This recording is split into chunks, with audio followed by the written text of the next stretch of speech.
Hello বন্ধুরা, আসসালামু আলাইকুম। Welcome back to my channel. আপনারা সবাই কেমন আছেন? আশা করি যে যেখানে আছেন অনেক অনেক ভালো আছেন। আমি আলহামদুলিল্লাহ ভালো আছি। আমি আপনাদের মাঝে আজও একটা রেসিপি নিয়ে হাজির হয়েছি। আশা করি রেসিপিটি ভালো লাগবে। ভালো লাগলে ছোট্ট একটা লাইক দিয়ে শেষ পর্যন্ত যুক্ত থাকবেন প্লিজ। তবে চলুন রেসিপিটি শুরু করা যাক। এখানে আমি সাদা মাছ দিয়ে ডাটা, আলু, টমেটো দিয়ে ঝোল রান্না করব।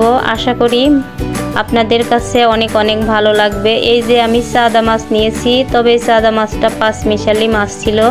সেখান থেকে কিন্তু বড় বড় সাদা মাছগুলো আমি ঝোল রান্না করব, আর ছোট ছোট যেগুলো ছিল সেটা আমি চচ্চড়ি করেছি, সেটাও আপনাদের মাঝে একটা শেয়ার করব।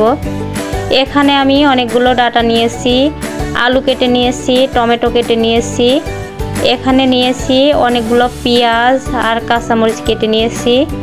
আর এখানে কিন্তু কাটা মরিচ পেঁয়াজ দিয়ে রান্নাটাই করব। এখন আমি চুলার উপর চলে এসেছি।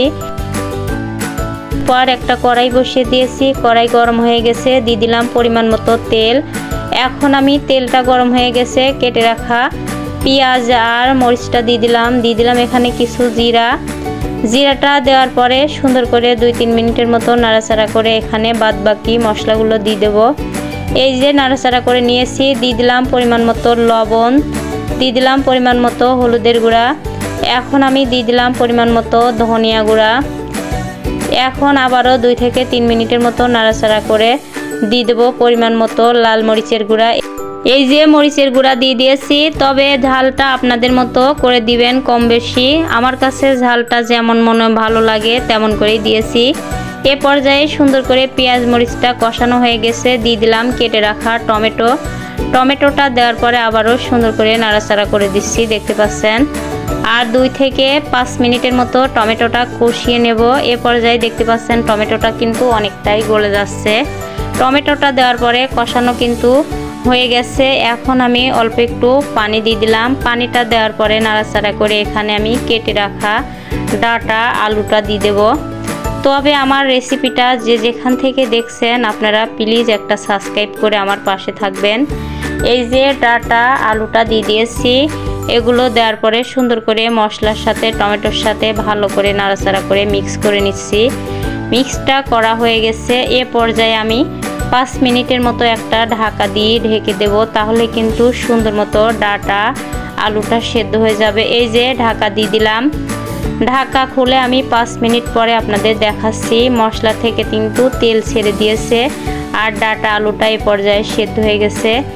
এখন আমি এখানে পরিমাণ মতো ঝোল দিয়ে দেবো, যেহেতু ঝোল করব। এই যে ঝোল দিয়ে দিলাম। ঝোলটা দেওয়ার পরে নাড়াচাড়া করে সুন্দর মতো বলক উঠে নেব। এই যে সুন্দর করে নাড়াচাড়া করে দিলাম। আর পাশে থাকা বেল আইকনটি অন করে রাখবেন, যখনই নিত্য নতুন রেসিপি আপলোড করব আপনাদের কাছে নোটিফিকেশন আগে পৌঁছাবে। এ পর্যায়ে দিয়ে দিলাম মাছগুলো দেওয়ার পরে আবারও সুন্দর করে নাড়াচাড়া করে দিচ্ছি। এ পর্যায়ে দেখতেই পাচ্ছেন মাশাআল্লাহ রান্নাটা কিন্তু অসাধারণ ছিল। ডাটা তো আমরা অনেকভাবেই রান্না করে খাই, তবে এভাবে ছোট মাছ দিয়ে একবার হলেও আপনারা ট্রাই করবেন। খেতে কিন্তু গরম ভাতের সাথে দুর্দান্ত ছিল। এখন দেখতে পাচ্ছেন সুন্দর মতো কিন্তু বলক উঠে এসেছে। ভালো করে আবারও নাড়াচাড়া করে দিচ্ছি। আর এখানে শেষ পর্যন্ত কিন্তু রান্নাটা এভাবেই করব। শুধুমাত্র নামানোর সময় কিছু ভাজা জিরার গুঁড়া দিলেই হয়ে যাবে। ভাজা জিরার গুঁড়া দিয়ে দিয়েছি। এখন আবারও সুন্দর করে নাড়াচাড়া করে 5-7 মিনিটের মতো রান্নাটা করে নেব। দেখতে পাচ্ছেন এ পর্যায়ে কিন্তু রান্নাটা হয়ে গেছে, মাখো মাখো হয়ে গেছে। এখন আমি নামিয়ে আপনাদেরকে পরিবেশন করে দেখাবো। এই যে আমি নামিয়ে নিয়েছি, ফাইনাল লুকটা দেখতেই পাচ্ছেন। অসাধারণ একটা কালার হয়েছে, খেতেও দুর্দান্ত ছিল। এখন আমি আপনাদেরকে নাড়াচাড়া করে দেখাচ্ছি আর কিছু ডিশে ঢেলে পরিবেশন করে দেখাচ্ছি ফাইনাল লুকটা কেমন ছিল। এই যে ডিশে ঢেলে নিয়েছি, অসাধারণ একটা কালার এসেছে, কিন্তু খেতেও অসাধারণ হয়েছিল। তবে আমার ভয়েস বা ভিডিওর মাঝে যদি কোনো ভুল ত্রুটি করে থাকি ভাই বোনেরা ক্ষমার দৃষ্টিতে দেখবেন। আবারও বলতেছি, রেসিপিটি যদি ভালো লাগে আমার সঙ্গেই থাকবেন। আজকের মতো এখানেই বিদায় নিচ্ছি। অন্য দিন দেখা হবে অন্য কোনো রেসিপির সঙ্গে। আল্লাহ হাফেজ, আসসালামু আলাইকুম।